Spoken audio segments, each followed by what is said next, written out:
एक मंदिर के बाहर लिखा हुआ था कि तुम पाप करते करते थक जाओगे, मगर मैं माफ़ करते करते नहीं थकूंगा। यह कहानी एक उस राजा की है जिसने अपना सब कुछ देने के बाद भी एक छोटे से पात्र को न भर सका।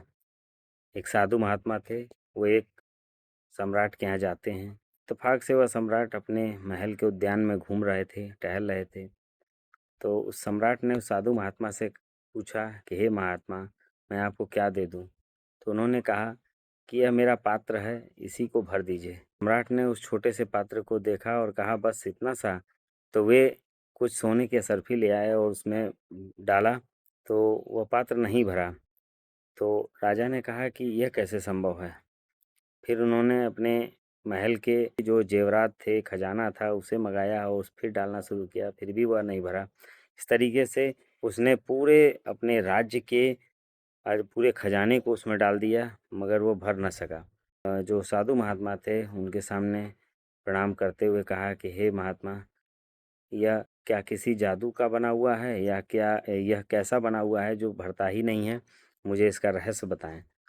तब साधु कहते हैं कि हे राजन, यह आपके हृदय से बना हुआ है। इस प्रकार हृदय की इच्छा की सीमा नहीं है, मन की इच्छा की सीमा नहीं है।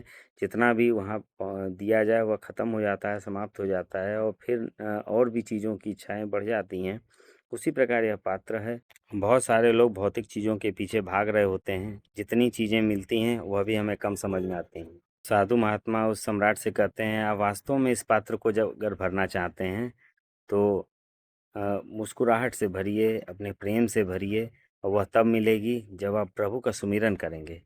आप जिस नाम से उन्हें पुकारते हैं, आप ध्यान करना शुरू करिए, उन्हें पुकारना शुरू करिए, क्योंकि हृदय अनंत है और अनंत को अनंत से ही भरा जा सकता है और उसे अनंत ही समेट सकता है। महात्मा की बात उस सम्राट को समझ में आई और उन्होंने अपने प्रभु का सुमिरन करना शुरू कर दिया। यही इस कहानी की प्रेरणा है।